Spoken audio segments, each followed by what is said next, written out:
Good afternoon. Welcome to our second Alumni Town Hall.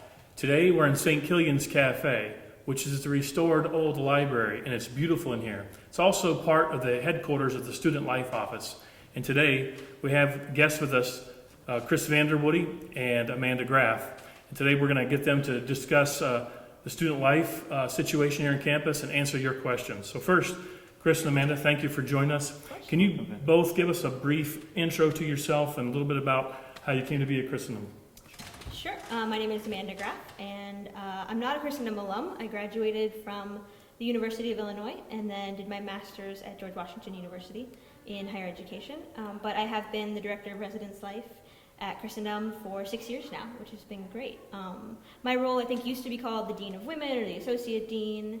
I now have a lot of the same responsibilities as those roles from kind of back in the day, but my main focus is on the residential experience and the residence halls and things that the students deal with outside of the classroom, in a lot of ways, yeah.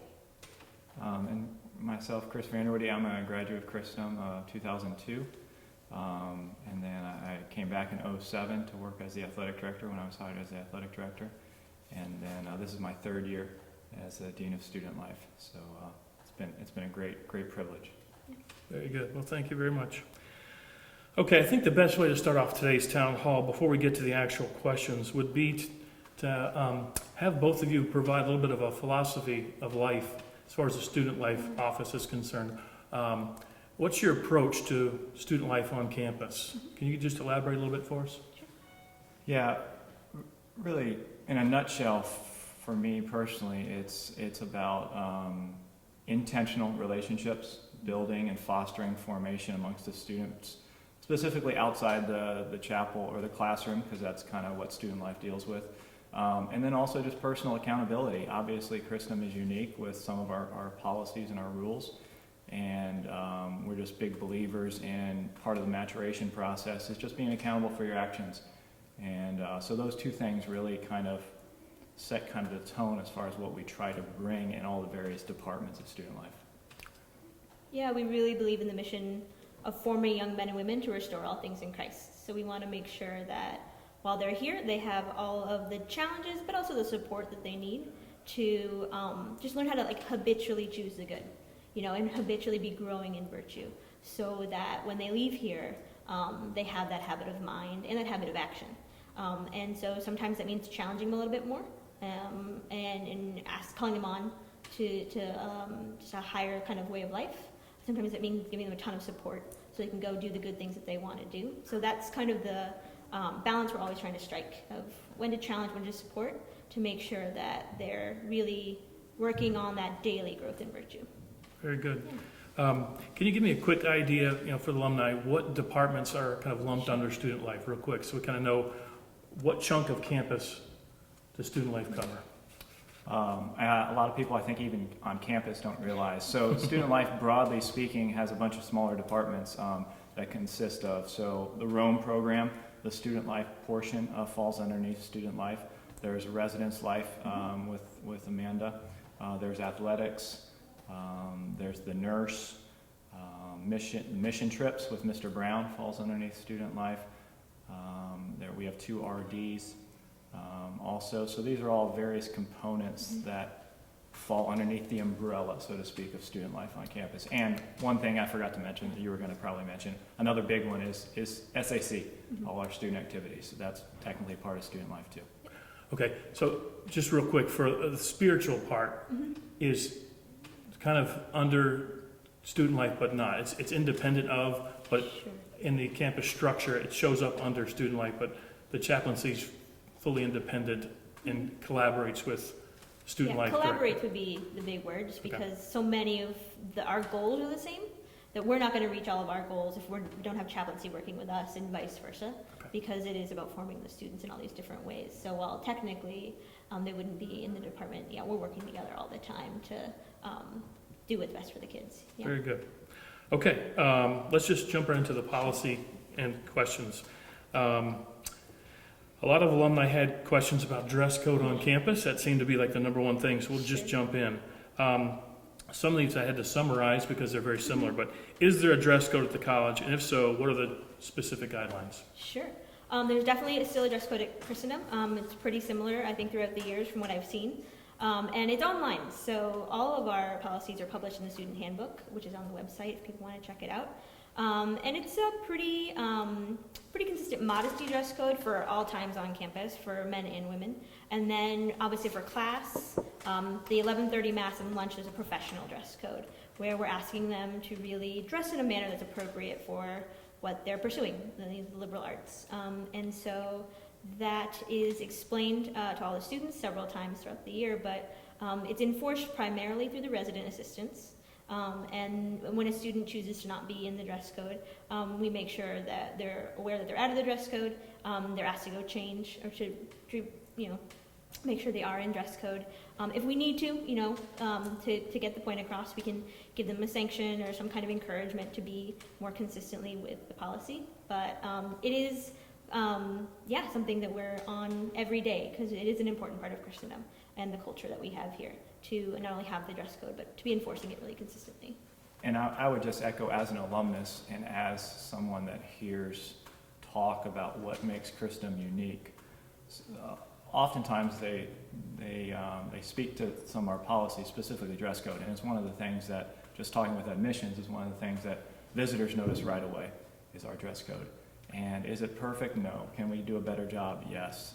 And that's where the challenge and support comes into play with all of our policies, but especially dress code. But it is something that we believe strongly in. It's a commitment also by the institution, and we do everything we can to support it and to enforce it. So it's mostly enforced by the RAs? For the most part, yeah. Just quickly explain sanction. Is that a verbal sanction, written, or is it a fine? What is that? Really, we're just looking to make sure that people are consistent with their behavior. So if you're consistently in dress code, that's great. If you're not, if we can remind you one day and say, I'm sorry, that outfit's not dress code, those socks aren't dress code, for the guys, and they immediately go change, they correct the behavior, and they stick with the policy, then that's great. Like, we're just trying to affect the behavior. If that does mean that we're going to have to talk to them individually, possibly give them like a fine, something like that, it's different for every person in some ways with what really affects their behavior. So we try and not have it to be so formulaic, but it falls under most of the stuff like you mentioned. Yeah. Okay. So it sounds like the policies haven't really changed over the years. It's just either it's being more tightly or loosely enforced depending on who our RAs are and observing what's going on campus. Is that a fair assessment? We try and get the RAs to be pretty consistent. So I would say if the RA team changes, we work really hard to make sure that that doesn't change enforcement or the level of enforcement, but that is consistently, that they know that that's one of their roles in the job of being an RA. So I would say the policies, since I've been here, are pretty consistent, and then the enforcement is something we're trying to stay on top of, to the best of our ability. And I would just say, just honestly speaking, I mean, for me as an alumnus, our policies haven't changed in this regards. One thing that we've really strived to do is to balance the needs of the individual and the needs of the community. And so as a result, some situations are just unique and different, even though they might look like the same thing, because what we found out is everybody's got stuff going on underneath the surface, and so we're trying to help the whole person. So, but yes, I believe it's the same, and we do our best to enforce it. I think as freshmen come in, they're given modesty talks. They kind of get acclimated to the culture. Yep. And is it safe to assume that throughout the time here, those are kind of reinforced over time through the various talks? I know when the season changed, you go from winter to spring, all of a sudden, it's almost like everyone has amnesia. And you have to do an education program again, but that's ongoing, correct? Yeah, certainly. For dress code, it's definitely ongoing, and like Chris said, we try and reach the whole person so that it's not just being forced into a certain dress code, but it's something that we're really embracing. So there's great talks on that kind of formation about modesty, but other virtues going on consistently in the halls from staff, from professors, and different people who we feel like can really reach the students on a personal level. Okay. Let's move on to the next subject, which is internet access, pornography, and promiscuity. Real quick, where is internet available and not available for students on campus? The simple answer to that is what everybody really wants to know is internet is not available in the residence halls. The students can access Wi-Fi in the library, in the gymnasium, here in the student center, and also in Regina Caeli or Chester Belloc building. Those have public Wi-Fi. And so the college has made a significant step, and this is our policy with regards to not providing the internet in the halls. Is it safe to say that all the public access have some sort of filters to block some of the most egregious types of material? I mean, yeah, and I can talk a little bit about that because in the last 2 years, with just the rise of the use of technology, there was a committee formed to discuss how the college is going to engage this, deal with it, what is going to be our proactive measures for this, especially obviously impacting pornography, but not solely that, just habits in general. And so the public Wi-Fi that is offered is monitored. And in fact, we did make an investment recently to increase our firewall and to increase the security measures that we have in place with regards to monitoring, even throttling the types of data when it comes through at what speeds, to try and do everything we can to minimize anyone that's attempting to view anything that we believe is objectionable. And then also, obviously, there's the reporting module that we can also view too. But there are measures in place to try and at least be the first line of defense. Okay. We know pornography is rampant in the world, and Catholic families are not immune to that, certainly. Yeah. So no matter what background you have, homeschool, public school, private school, students come to campus are just like the greater culture. There's a certain percentage that have, unfortunately, for whatever reason, been exposed when they're young, and they come here to campus. What resources are available for someone who comes, has maybe, drifted a little too far, Sure. They're struggling in that area? What resources does the student life have to help those students get out of that situation? Sure. Again, we do have a lot of formation talks that are specifically about pornography or impurity. So they're done typically like men's and women's groups or men's and women's formation talks, either here in Killian's or in the halls where they are.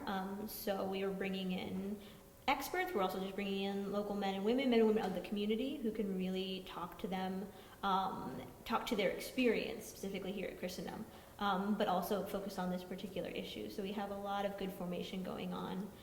But we also know that, any of these big issues we're dealing with, pornography or things like that, are really important and also sometimes to deal with, but also sometimes symptoms of something else going on. So we believe that by having lots and lots of great spiritual opportunities on campus, obviously access to the sacraments, time in prayer, lots of fellowship, that we're building up men and women who can fight these things, and they're strong enough to actually take them on and overcome them.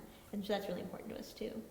And practically, another thing is just trying to talk about it more. I think the devil loves to keep things in secret and for them not to be brought to the light. And so we've tried to really just talk about it and say, yes, we have issues with this. We're not immune to it. To just allow, because one of the, especially being a man, especially it's fraternal correction. It's having other friends that can hold you up and can lift you and can keep you on par. And so there are a couple of accountability groups on campus that meet regularly, and they have accountability partners. In addition, the college has offered to pay for any student that would like to install any type of software on their device, such as Covenant Eyes or something like that. And then lastly, Student Life said we would buy your smartphone. I mean, if that's the temptation, like the research says, then we'll buy you a dumb phone and you can give us your smartphone. We'll go to that extent to try and help in any way we can. So those are some more practical, tangible things that we've done too. Okay. I'm going to combine two questions here. It's about promiscuity among students, how to prevent it on campus, and is the PDA policy, the old public display of affection, is that still very much a part of campus, and how is that kind of enforced? So Yeah, tying those together. First one, obviously, when I was a student, it was PDA. We changed the name. It's RDA now. It's Romantic Displays of Affection. Basically, it's the same idea that certain displays of affection in public are not permitted. We did allow hand holding, as I'm sure everyone is aware, because it was a bombshell. But we do allow hand holding. But other than that, any romantic displays of affection are not permitted on campus. With regards to the promiscuity, to my knowledge, we don't have an issue with it on campus. Is it happening? Maybe. But it's nothing that I believe it's like, oh no, in the last 15 years since I was a student, this has just grown like wildfire. We do everything we can. Obviously, we have the same gender halls, which Amanda can speak to more. But with regards to all the proactive, the relationship building, the spiritual avenues, I think we do everything in our power, and I think we do a good job of encouraging that and fostering other ways to allow men and women to interact. And yeah, we found that having the single gender hall, so men's side and women's side, kind of as it's been called, is a really positive way for them to actually be really intentional with the time they do spend together as men and women. So if they're all mixed in all together, they kind of just get used to each other, and it kind of can erode their respect and appreciation for each other a little bit. And so when they have to really be thoughtful about, okay, there's only a certain amount of time I can spend with a girl or guy, I think, and certain places where they can do that, and that it's public and it's within the community, that it creates really healthy relationships between men and women, we found. And also, I think what's great and helpful with promiscuity and issues like that, when you have really strong female friendships or really strong male friendships, female friendships among women and male friendships among men, it makes you a better man or woman and the kind of person who's going to be in a really healthy relationship. And we found having the girls' halls and the guys' halls has helped to build those relationships really well and just make guys better guys in romantic relationships, girls better girls in romantic relationships. So yeah, it's good. Okay.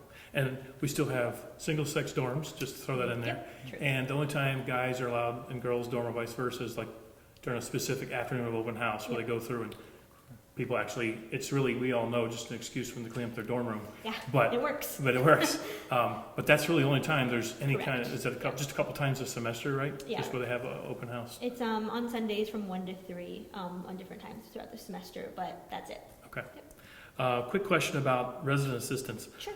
If they're the same age as the people that they're Yeah. overseeing, how are they able to effectively carry out their duties and mentor and monitor them when they are of the same Sure. maturity, age? Can you just Yeah. touch on that? So directing the resident assistants CRAs is like the favorite part of my job. It's really great to watch them and to help them. We do prefer to have older RAs, so juniors and seniors, because they do have a little more experience on campus, and with that couple of years, it gives them a little more authority, a little more respect maybe from the upperclassmen. But at the end of the day, I want the best person in the job. And if the best person who has the right skills to reach their peers, and to really care for them and be present for them, if that person happens to be a sophomore, I don't want to exclude them from the process. So, like I said, it's our preference to have juniors and seniors. Half of our juniors are in Rome every semester, so that cuts down on our pool. Our seniors are really busy with theses and kind of looking to the next step. So sometimes we have sophomores on the team out of just necessity. There's a finite number of RA roles we have to fill, and that's going to be a sophomore. We've tried to get them to be sophomores in their second semester, so they're not just right out of freshman year, because we do understand that it can be a little tricky when they do seem so close to the age of the youngest students. But, you know, they all kind of have the same policies, whether they're a freshman or a senior, with the exception of curfew. In that way, I feel like they can all the RAs can relate to their peers on campus and do their best to kind of know what it's like to be in someone else's shoes and help them out. So you have at least 2 or 3 semesters to prove yourself trustworthy before you get this role. Certainly. Okay. Another student life question here. Can you explain the college's policy requiring all full-time students to live on campus, with the exception of students who have immediate family in town? Yeah, so I'll just list the criteria, and then Amanda can kind of talk about kind of the purpose of the on-campus experience. So we do have a residential requirement. We require all students to live on campus. There are only a few ways to get exceptions from that. The one would be just from financial. If your financial need is a threshold, a certain threshold, then we do give an exception in rare situations. Secondly would be if you have immediate family in the area, meaning mom and dad. And then thirdly, it's kind of the dean's prerogative to give another exception. So whether or not that's a senior who only has to take 2 classes, we're not going to make them stay on campus for the last semester when they only have 2 courses. Or whether or not it's just health, and in the world we live in with a lot of allergies and just different things, sometimes we do have students that for health reasons just can't live in the halls. And so there are ways, but those are kind of where we kind of hold them to. Or if you're married. Yes, that one too. You don't have to live in the halls if you're married. This comes from Cardinal Newman. When you're reading on his ideas of what liberal arts and a liberal arts college should be, he speaks a lot about curriculum and instruction, but then he also talks about how important it is, if you're pursuing the liberal arts, to live in community with the other people you're studying with. That to take that out of the classroom and kind of all be together in the non-academic settings, so that academic stuff is kind of always being shared, and you're sharing a common way of life, as well as a common study in the classroom. That is necessary to really embracing the liberal arts and learning their application. So we've seen that it's really other colleges and universities kind of have to manufacture this. They do like living learning communities where a group of kids who study this one thing live in one part of a residence hall all together. So what's great is we have the course. We have all of our freshmen studying one thing, and then they all already kind of live together. Right. So our natural way of life and our structure is something other places try and reproduce because it is so effective to have them studying and living together and always reinforcing what they're learning. Creating those lifelong friendships, which make alumni special. Yeah. Okay, we're going to jump to the next topic, which is controlled substances, alcoholic beverages, and drugs. One comment was, when I was a student, the main problem was the abuse of alcohol by some students. Given the decline of our culture, it would seem that the abuse of alcohol and drugs are a threat to students on campus. Can you review the current procedures in place for handling these problems and what can be done to curtail them? Sure, I'll take a whack at that at first. So I guess just first overall kind of philosophy and policy with regards to drugs and alcohol. One is we believe that the alcoholic beverages are not a bad thing in themselves. They're good things in moderation. So one thing we do here at Christendom is we actually provide alcohol to those of age, alcoholic beverages at events. And we set a maximum number, and it's a monitored event, and only those of age can consume. And we felt that was a good way to present what we believe in, that this is a good thing if it's done in moderation, and this is a setting that we can monitor and help everybody do it in moderation. And a lot of those events are right here in Killian's, in the pub, in the cafe, that it was kind of designed for. So from a abuse standpoint with regards to alcoholic beverages and specifically is, it still happens, but I would argue that it's happening less frequently. And I think some of that is because the upperclassmen realize that they can just come here and have a beer or two or a glass of wine, and they don't feel the need to go out to an environment that might not necessarily encourage moderation. And then also I think just our policy towards enforcement is that when we've interacted with somebody that has violated this policy, the way we've done it, I think has been a positive building process for them to take steps moving forward. It's not just, you broke the rule, we're going to punish you. It's a bigger question of what's going on in your life. How can we help? Because as Amanda always says, people drink for different reasons, and we are interested in why and trying to help the whole person. So, and then just real quickly with regards to drug use, it might be on the rise in America. I know certain drugs might be on the rise. Maybe it's more prevalent and easier to access, but I don't think that's translated, it hasn't translated to more instances of drug abuse by our students that we're aware of. And what we have changed is it's not just a one-strike policy anymore with regards to drug abuse, and mainly because of this. Because interested in formation of the whole person, we didn't believe that it was just that a freshman who might get caught up with the wrong crowd, who had one smoke or one drag or one puff, to lump that freshman into maybe a junior or a senior, that this is a frequent occurrence, maybe not on campus, or maybe they're even distributing it. For those two individuals to be dealt with in the same way didn't seem just to us. And so that's why we did, it's not just a one strike, because a lot of it is doing what's best for the person and doing what's best for the community. Yep. And then we try and, we know that in those situations, because the community does care and it matters that these policies are really being enforced consistently with the community. It is going to come with some kind of sanction. Those are going to be, like Coach said, like on a scale, depending on what the offense was, the severity of it, and the frequency of it, typically. But there's always going to be something, because people need to know that they are responsible to the community. We can't just say, well, this is what I'm doing. Is it good for me or bad for me? You're responsible to your community.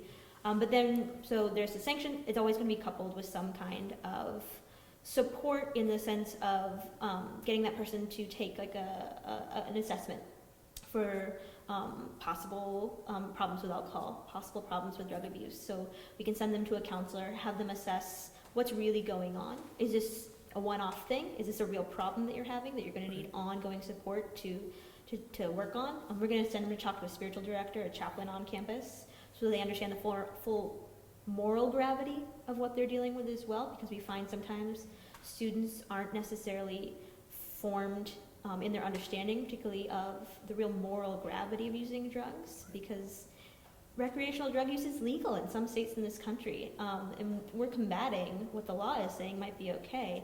And so we're really going to stress the moral gravity of it, the community impact of it, so that they can not just be forced into ending that behavior, they can embrace,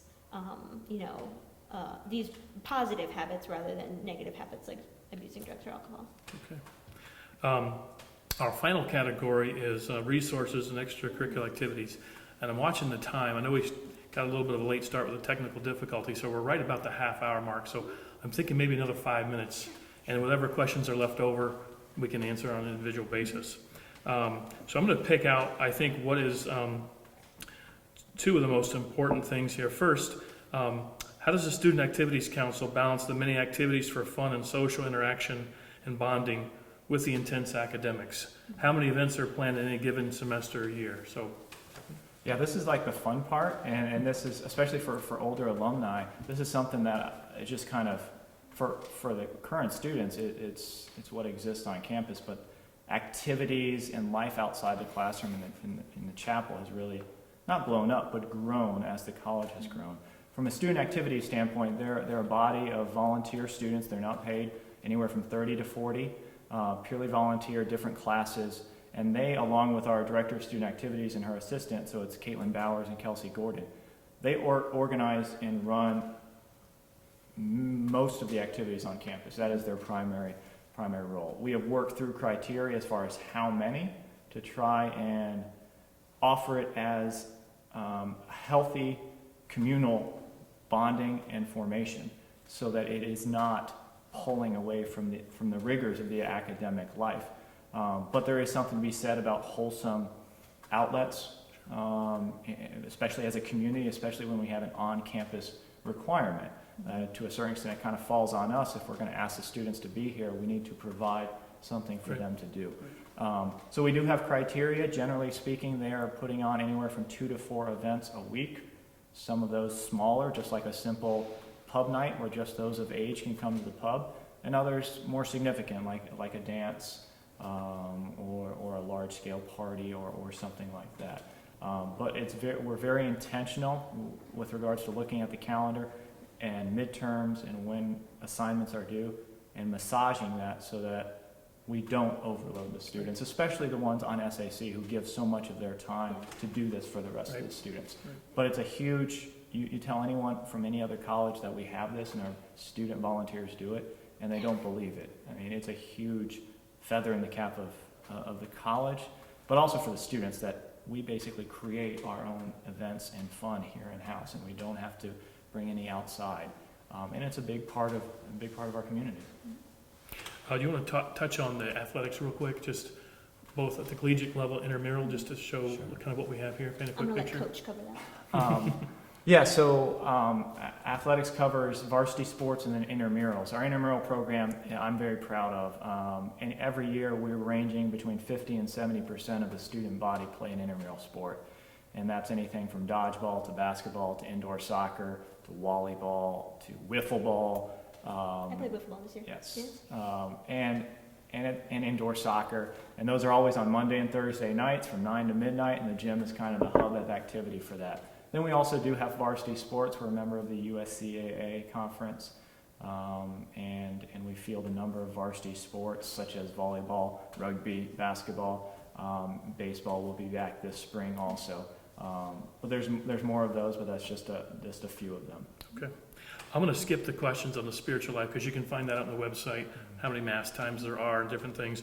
I did want to address one quick thing. Legion of Mary is very active on Yes, campus. We have at yeah. least 2 groups, I think. Yeah, we've got great Legion of Mary groups. They're meeting weekly. They're going out and doing their service. They are going on different mission trips now. I do believe it was Legion of Mary group supported by the diocese that actually just went and did a mission trip in Cuba over the Christmas break. So very active and something a lot of students get a lot from. And I also believe they're reaching out to Shenandoah University, correct? Yeah, we Through are. Legion of Mary. Yep. So, very good. Final little question here. Other resources Sure. that people may not know are on campus. Yeah. I'm going to list a couple just to jog your memory. If you want to talk about any of them, fine. Sure. But we've mentioned nurse. Mhm. We have an extra deacon on campus, as well as the 3 or 4 priests that help out. We have a success coach. We have a physical trainer and a dietitian. Do you want to comment on any one of those, Yeah. just to flush that a little bit? The nurse is available more than she's ever been, but then she's also available via phone for any student who needs her when she might not be in her office here on campus. And she's phenomenal. She has multiple degrees in nursing. She's taught nursing as well as practiced it for a number of years. So she's a great resource on campus. We do have a dietitian students can meet with and a physical trainer students can meet with as needed. We have a counselor on campus 1 day a week, all day, for students to go and talk to, and that's available for all students. With that, we do have spiritual counseling as well as spiritual direction. So we're trying to make sure we're hitting kind of all of the angles there. And academically, we have a phenomenal academic success coach, Mary Beth Kelly, who sets them up with tutors, with mentors, or just helps them to get their schedule and their plan for their academic life on track. So we're really trying to make sure we're hitting all the angles. Yeah. Good. Any last words? Sure. Well, one thing we didn't mention is our Rome program. That's part of student life too, and that's really a phenomenal asset to, I think, the college and to our students' experience here. So just to say how great that program is. But yeah, I would say for me, working in student life, you know, like I said at the beginning, we believe in the mission. We want to make sure when men and women leave here, they really can restore all things in Christ, and that's our focus. So whether we're providing support or resources, whether we're having to do kind of the harder stuff with the policies, that's the end we're always trying to hit. Is this what we're doing right here, right now, helping them become men and women who can restore all things in Christ? And it's a privilege to do that. Yeah. I thank you both for your time. I appreciate it. It was great. Thank you. I know you do a phenomenal job, and everyone under you is amazing, and they do a lot of great stuff on campus. So thank you for all you do to help form future generations of alumni, and I'm very grateful to you for that. Just a reminder, our next Alumni Town Hall is going to be on February 22nd. We're going to be talking with admissions and financial aid with Sam Phillips and Tom McFadden. Also, the admissions office would like for me to remind all alumni, if you have a rising senior, please consider the Experience Christendom Summer program. We have 6 weeks of programs for high schoolers. Alumni get $400 off the normal price. So usually $500, you come for $100. Please spread the word among alumni. So on behalf of the Alumni Office, I'm Vince Christ. Thank you for joining us today. Thank you. God bless you. We'll see you on the 22nd of February. Goodbye.